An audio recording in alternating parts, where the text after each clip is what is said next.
Do Grupo Ação Militar com Bolsonaro. Carta aberta ao presidente Bolsonaro. Senhor presidente, em 2018, contra tudo e contra todos, o povo elegeu presidente com o nítido intuito de combater a corrupção, fazer o país voltar ao normal, já que vivíamos um tempo em que os valores estavam invertidos e, principalmente, para nos livrar do comunismo. Sabíamos, e o senhor também, que seria uma trajetória árdua e sórdida por parte de uma esquerda totalmente articulada, guerrilheira, e que havia aparelhado o Estado brasileiro e a imprensa. Sim, isso não seria novidade. Olavo de Carvalho já dizia que as pernas do inimigo já deveriam ter sido quebradas desde o início, quando mais de 60% do povo o respaldava. Ainda assim, agindo o senhor de forma muito democrática, o país já tinha outra cara e começava a crescer dentro da legalidade e da honestidade. O que começou a acontecer? O Congresso começou a boicotar suas iniciativas de campanha e o STF contribuía. A coisa chegou a um ponto de um ministro do STF interferir na nomeação do diretor da Polícia Federal. E o que o senhor fez? Infelizmente obedeceu. Aí foi o grande erro. Talvez o começo de um fim. Já estava claro para todos que havia uma campanha para derrubá-lo de todos os lados. Mídia, Congresso, STF, e chegaram ao ponto de pedir o seu celular. Graças a Deus o senhor teve a sensatez de dizer, só se eu fosse um rato. Será que se iniciaria ali uma tomada de atitude por parte do senhor? Ficamos aguardando, ansiosos. A pandemia veio para derrubá-lo de vez, e consequentemente o país. E o que se viu e ainda vemos foi uma grande orquestração macabra e inescrupulosa de todo o aparato aparelhado brasileiro para acabar com o presidente Bolsonaro, ainda que custassem muitas vidas. Por algumas vezes o senhor ameaçou reagir, mas até agora nada. Seu povo hoje vive sim, como ratos amedrontados, desarmados, presos, humilhados e acuados diante de uma inércia federal. Aí vem a pergunta, por que não há reação? Hoje o povo não é mais leigo, sabemos das armas que o senhor dispõe, e nós o colocamos aí para que pudesse usá-las. Então por quê? Por que o STF pode invadir outros poderes como o Executivo, impedindo o senhor de agir na pandemia?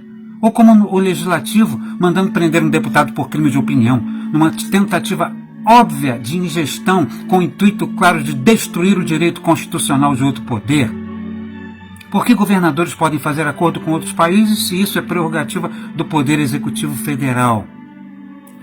Por que podem decretar estado de sítio? Por que podem acabar com a liberdade individual do cidadão? Por que infringir o direito de ir e vir? Por que temos que apanhar e sermos humilhados sem trabalho ou emprego apenas porque um prefeito decide querer?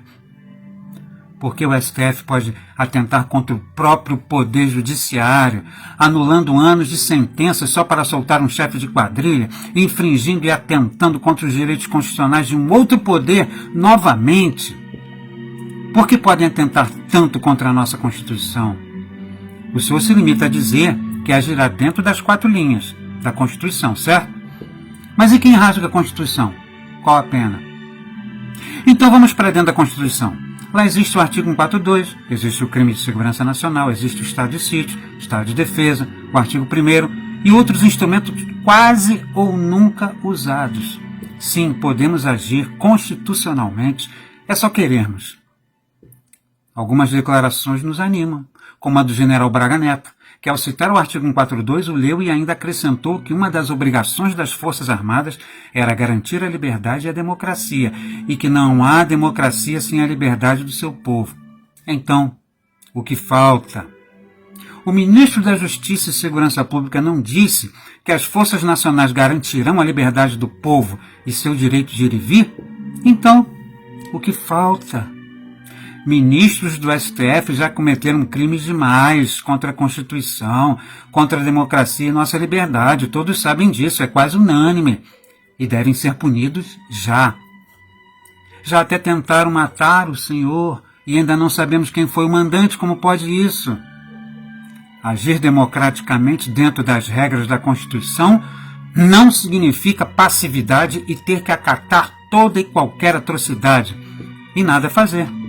Pelo contrário, cabe a um chefe de Estado e suas forças armadas agirem em defesa de. Lembra, presidente, quando falou ironizando que os bandidos atacam com .40 e alguns retrucam soltando pombinhas brancas na praia. Pois é, não é o que estamos fazendo? Outra coisa, um país como a China não pode ter gerência em nosso território.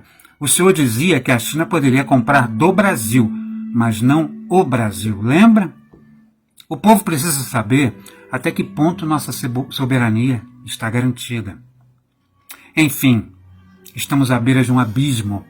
O comunismo já está aqui dentro e estamos perdendo. Vão querer derrubar o senhor até mesmo antes das eleições, ou na própria, através de fraude, como a escandalosa que tirou o presidente Trump. O senhor sabe muito bem disso. Não pode nos deixar assim. Carregou-nos até quase o outro lado de uma ponte e depois, no meio da travessia, diz que a ponte não suportará e todos cairão? Não, não mesmo. O senhor nos ensinou que soldado que vai à guerra e tem medo de morrer é um covarde. Estamos pedindo socorro. Se precisar que demonstremos mais apoio, nos chame às ruas. Ou faça uma enquete juntamente com outros canais políticos e jornalistas importantes de direita, juntando milhões de pessoas perguntando o que queremos. Ou faça o que tiver de fazer e depois chame o povo às ruas para referendar sua atitude. É o que o povo mais deseja nesse momento. Sabemos que chegamos a um ponto em que não poderá haver reação sem a ação conjunta das nossas Forças Armadas para restituir a ordem, a democracia e a nossa liberdade.